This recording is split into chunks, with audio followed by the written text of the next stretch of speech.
Good morning dear students.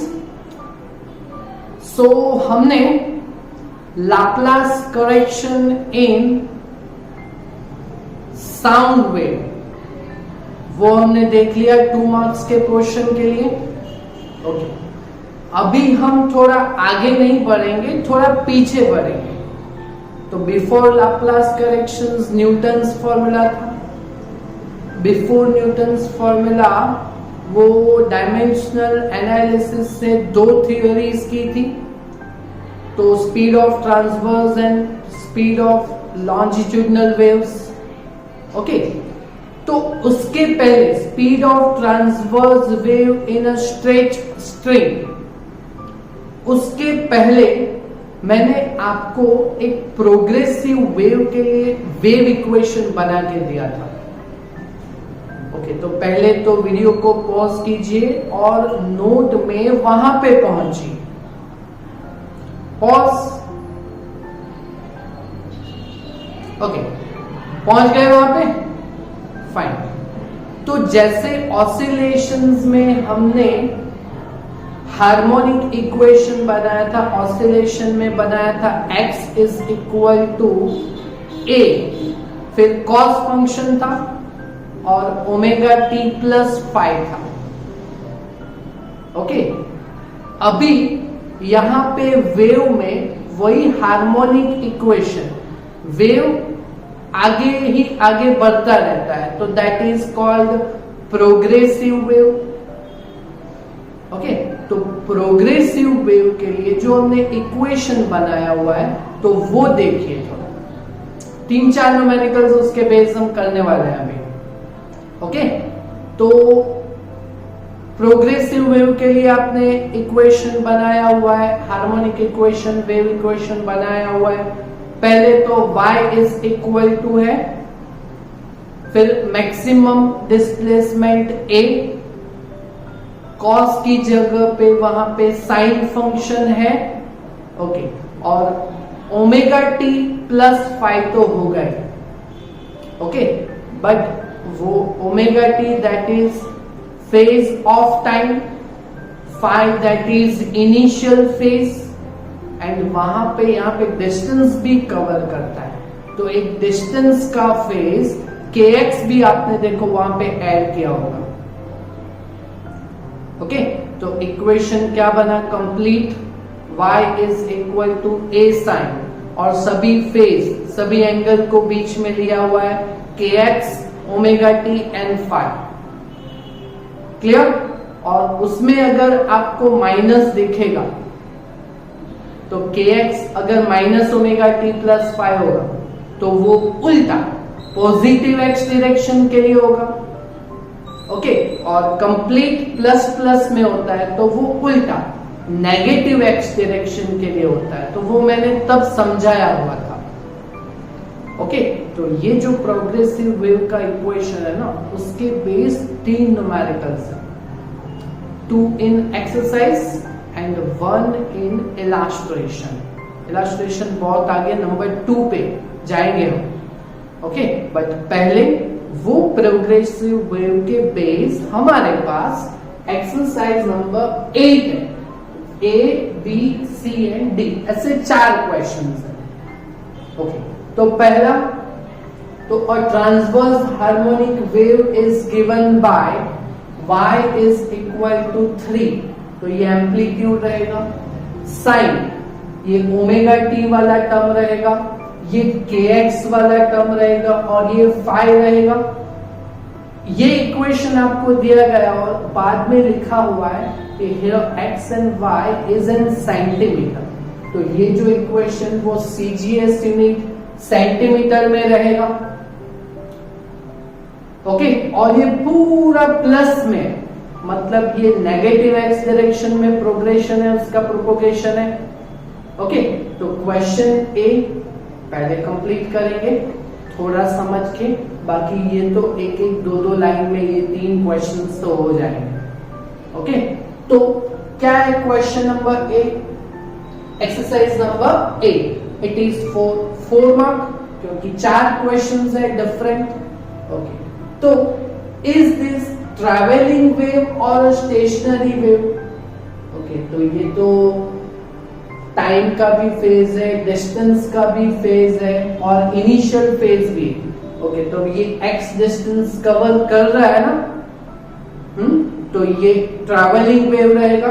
Okay, तो इस this पहले क्वेश्चन का आंसर क्या देंगे? This is travelling wave. This is travelling wave. Okay, और ट्रैवलिंग वेव कैसे करेंगे? तो उसको कंपेयरिंग करेंगे। ओके, तो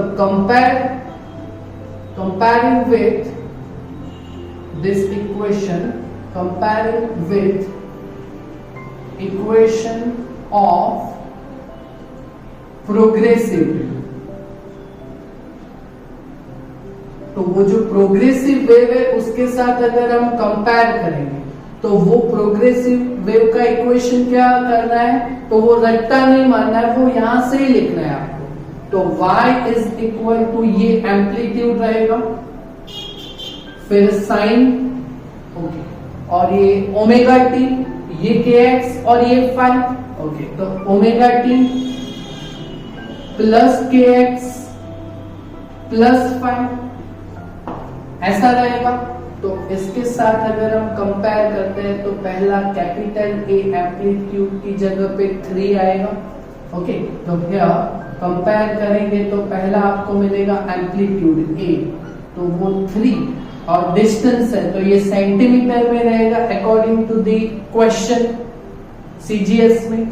ओके, फिर साइन ओमेगा टी और वहां पे 36 टी है तो वो एंगुलर फ्रीक्वेंसी ओमेगा, तो वो 36 रहेगा और omega that is 2 pi by T, 2 pi by time period capital T. Okay, तो उसका unit radian by periodic time radian per second रहेगा। ओके, ये जो टर्म है वो kx है, तो वो ये k वेव वेक्टर चैप्टर के स्टार्टिंग में फर्स्ट डे में देखा था कि wave vector k that is 0.080, उसका इक्वेशन 2 पाई बाई लैम्ब्डा, तो वो 2 पाई बाई लैम्ब्डा, तो 2 पाई बाई रेडियन पर सेंटीमीटर रहेगा ये वेवलेंथ मीटर पर, यहाँ पे सेंटीमीटर के अकॉर्डिंग जाएगा। ओके, बट अगर हमें रेडियन पर मीटर में इसको कन्वर्ट करना है तो सेंटीमीटर टू मीटर में अगर जाना है तो 10⁻²। ओके, बट ये डिवाइड में ऊपर लिखेंगे तो 10⁻², तो दैट इज 100। तो इसके साथ 100 मल्टीप्लाई करेंगे तो कितना आएगा आपके पास? 1.8। क्लियर? तो ये kx वाला टर्म भी हो गया और ये initial phase 5 that is pi by 4 radian होगा। ओके, तो कंपेयर किया तो ये प्रोग्रेसिव वेव ट्रैवलिंग वेव का इक्वेशन बन गया। ओके, तो पहला क्वेश्चन उसमें what are the speed and direction of propagation. तो भाई पहला हमें वेव स्पीड फाइंड करना है v। ओके, आपके नोट में देखिए फर्स्ट लेक्चर के बाद, फर्स्ट लेक्चर में ये सब टर्म्स हमने समझे थे, उसके बाद हमने 2 मार्क्स के लिए थियोरी था कि what is wave speed and derive equation of wave speed.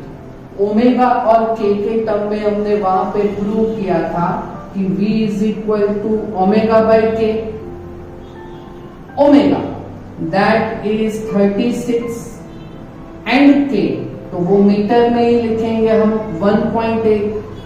Okay, तो 36 बाय 1.8 अगर आप करोगे तो यू विल हैव 20 और स्पीड दैट इज मीटर पर सेकेंड, तो ये स्पीड हो गया। और डायरेक्शन ऑफ प्रोपोगेशन, तो ये पूरा टर्म पॉजिटिव है तो वो उल्टा नेगेटिव x डायरेक्शन में रहेगा। Also direction of propagation of wave will be in negative x direction. Negative x direction, that is right side to left side पे रहेगा ये. क्लियर? समझ में आया ये question number A. Okay, question B, C और डी वो तो आराम से सॉल्व हो जाएगा. क्वेश्चन बी क्या है? What are its amplitude and frequency. तो पहला amplitude that is capital A, वो तो हमने कंपेयर कर दिया है, तो वहां पे सिंपल आपको मिल गया ना, capital A is equal to 3 और that is centimetre. Okay, and the second question is frequency of wave. तो वो frequency that is F find करना है हमें. तो वो कैसे करेंगे? तो हमारे पास ओमेगा है ना, ओमेगा का ऐसा इक्वेशन बोलिए कि जिसमें एफ आए, तो omega is equal to 2 pi F.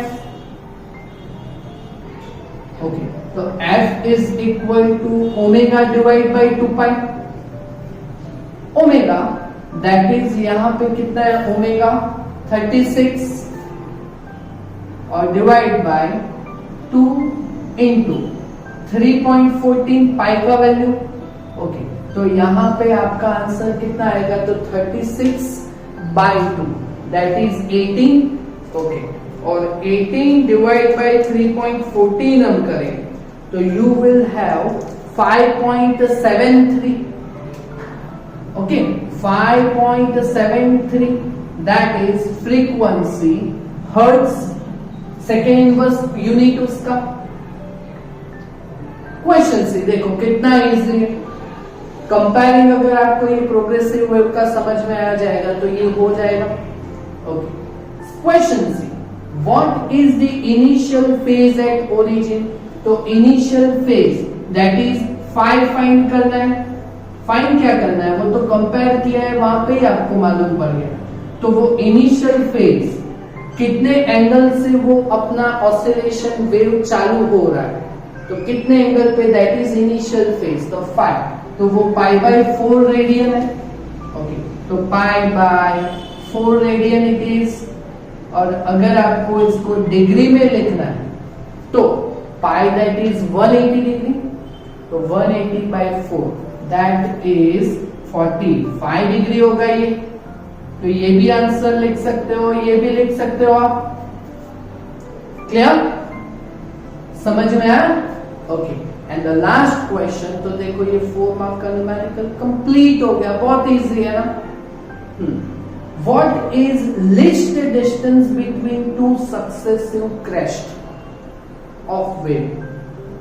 तो डिस्टेंस बिटवीन 2 सक्सेसिव क्रेस्ट और डिस्टेंस बिटवीन 2 सक्सेसिव थ्रो, उसको हमने बोला था, उस डिस्टेंस को हमने फर्स्ट लेक्चर में बोला था, that is wavelength. Wavelength lambda. Okay, तो वो यहां पे वेवलेंथ लैम्ब्डा फाइंड करना है ना आपको. That is distance between 2 successive crest और थ्रो. ओके, तो इसमें ऐसा इक्वेशन, इसमें से ऐसी क्वांटिटी का इक्वेशन बोलिए जिसमें लैम्ब्डा है, तो वो wave vector k is equal to 2 pi by lambda. 2 pi by lambda. Okay, तो वहां से लैम्ब्डा फाइंड कर सकते हैं ना. तो wave vector k is equal to 2 pi by lambda. Okay, तो लैम्ब्डा इज इक्वल टू क्या होगा? k. Lambda is equal to कितना होगा? तो 2 पाई बाय k. ओके, तो 2 पाई 2 इंटू 3.14 और डिवाइड बाय k. k का वैल्यू यहाँ पे कितना है? 0.018. ओके, तो ये कितना होगा? तो 2 इंटू 3.14 6.28 डिवाइड बाय 0.018 करेंगे. वेट, हाँ 0.018 लिखेंगे तो वो वेवलेंथ सेंटीमीटर में है, हम मीटर में ही लिख लेते हैं. ओके, तो मीटर के लिए ये 1.8 होगा. मीटर में लिखना हो तो ओके, वो तो दोनों जो भी लिखो यूनिट लिखोगे तो वो सही रहेगा। ओके, तो क्या करेंगे हम, 2 into 3.40 that is 6.28 divide by 1.8 that is you will have 3.48 that is 3.5 okay, और ये मीटर में था तब ये वैल्यू लिखा है, तो ये वेवलेंथ है तो ये मीटर में आएगा यहाँ पे। ओके, और सेंटीमीटर में अगर आपको लिखना हो तो इंटू 100 350 सेंटीमीटर रहेगा। Clear, got it? न्यूमेरिकल समझ में आया ना, इजी है ना? ओके, तो इतना आप कंप्लीट कीजिएगा, तो नेक्स्ट लेक्चर में किसी नेक्स्ट टॉपिक से हम आगे बढ़ेंगे, प्रोग्रेसिव वेव की बेसिक कोई न्यूमेरिकल पढ़ेंगे। ओके, तो देखते रहिएगा, और आपके क्लास में जो बाकी बच्चे हैं, स्टूडेंट्स हैं, उनको भी बोलिएगा ये लिखते रहे, ये सॉल्व करते रहे और ये वीडियो लेक्चर को समझते रहे, क्योंकि जितने भी चैप्टर्स मैंने लिए हुए हैं वो अगर आपने नहीं देखे होंगे, नहीं समझे होंगे, तो 12th आपका 0 ही रहेगा। ओके, तो थोड़ा ध्यान रखिए और आराम से समझ के सॉल्व कीजिए। Okay, thank you very much.